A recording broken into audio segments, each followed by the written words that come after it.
en tiedä, mitä tähän nyt voi enää sanoa.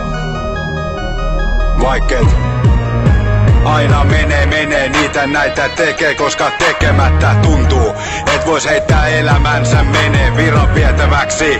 Liian moni meistä haluaa, ja loput jämät sieltä pussin pohjalta taas kaluaa. Aika siitä, kun joku vielä tuntuu joltain jäänyt kauas taakse, ois aika ottaa vastaan haaste. Se toivon kipinä ja heti oletukset korkeet. Ne hyvän olon tunteet vaan ovat tiensä mieleeni jo kauan aikaa sitten sulkeneet. Nyt vittuun kaikki, aika ottaa laini, paha olo vastaan mieli painii. Mut jaksaa, koskaan ei saa luovuttaa. Vois itekin pari vitun urpoa suomustaa, mut asiat kuitenkin tärkeysjärjestykseen.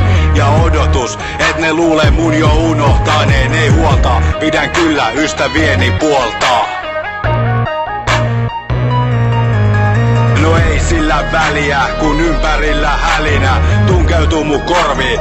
Yritän olla ottamatta vastaan kaikkea sitä paskaa. En turhaan aikani enää haaskaa. Taaskaan ei luontoni anna periksi, kun ne pikku niksit niin monen nostaa fiiliksiin, kun vetää lisää dopea. Ja jotkut rupee suoniaan koukkiin. Joo ei kiitti, ei mun juttu, ei niinku toi vanha tuttu. Kannabiksen haju, mä otin se hatsin.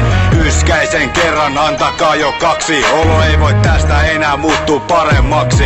Nyt tilatkaa se taksi, kun toi kaunis nainen lupas viimeinkin lähtee mulle saattajaksi. Ja te, ketä katotte mua nenän vartta pitkin, tuomitsette nollaksi ja muka luuseriksi. Ainoastaan siksi, etten suostu vittu kellekään orjaksi. Onhan teillä rahaa, mut liikaa aiheuttaa vaan pahaa. Kohta ette muuta ajattelekaan. Opintolainat, autolainat, talolainat, ja saatte niskalimas puolet elämästänne painaa. Onks niin väärin tyytyy vähempää ja ottaa huomioon nää lähimmät? No onhan mäkin velkaa, sen kai siitä saa kun nauttii elämästä, eikä jaksa koko ajan pingottaa. Sillä takan palaa, mutta kuka vittu takas edes haluaa? Ha, annan hiekan tiimalasissa ihan omaan tahtiin valua. En aio katua, enkä kerro satuja. Jos et osaa tän pelin tapoja, on chanssi, että saatan joutua sua vielä jonain päivän satuttaa.